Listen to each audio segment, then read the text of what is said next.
Bienvenue sur InfoFoot. Aujourd'hui, retour en profondeur sur l'un des matchs les plus spectaculaires de la semaine européenne. Paris Saint-Germain contre Tottenham. Le score final, 5-3 pour le PSG, est confirmé par Reuters, Sky Sport et ESPN, niveau de preuve élevé. Dans cette vidéo, nous analysons les faits, les choix tactiques, les forces et les faiblesses, ainsi que les incertitudes pour la suite.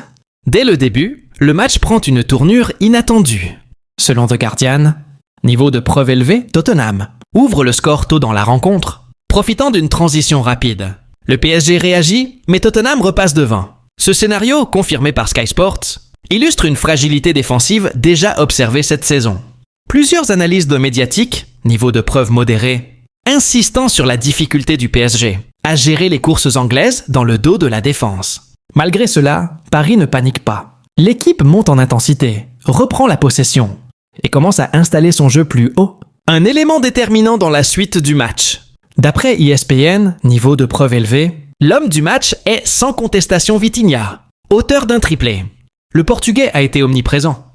Percussions, frappes longest distances, projection entre les lignes.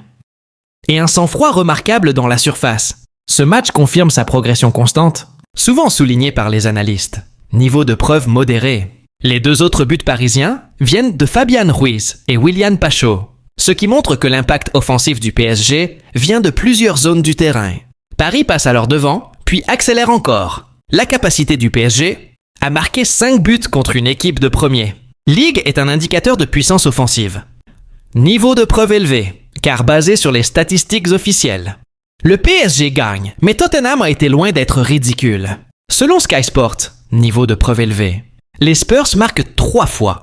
Un but de Richarlison et un doublé de Kolo Muani. L'ancien Parisien a d'ailleurs signé un match très actif, profitant des espaces laissés par la défense parisienne.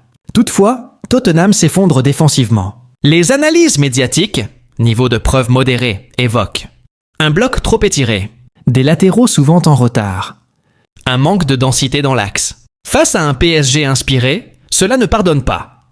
Après le match, selon Reuters, niveau de preuve élevé, Luis Enrique félicite la réaction de son équipe. Mais il prévient immédiatement les joueurs et les supporters. Nous avons gagné, oui, mais il ne faut pas tomber dans la complaisance. Le coach souligne les progrès offensifs, mais pointe aussi les moments faibles, notamment en défense. Cette déclaration indique clairement que, malgré le score, tout n'est pas corrigé. Sur le plan comptable, ce 5-3 replace le PSG dans une dynamique positive. Les classements mis à jour, niveau de preuve élevé, montrent que Paris reste dans le peloton des équipes, capable de viser les premières places. Mais plusieurs incertitudes demeurent. La défense parisienne peut-elle encaisser moins de transitions? Vitinha peut-il maintenir ce niveau de constance? Tottenham a-t-il les ressources pour corriger ses failles? Ces questions restent ouvertes, niveau de preuve faible, car elles dépendent de facteurs futurs impossibles à prédire avec certitude. PSG 5, Tottenham 3. Un match spectaculaire, riche en enseignements, et probablement un tournant pour la campagne européenne parisienne. Vous êtes sur InfoFoot, des analyses neutres, factuelles et rigoureuses. Abonnez-vous pour comprendre le football sans exagération.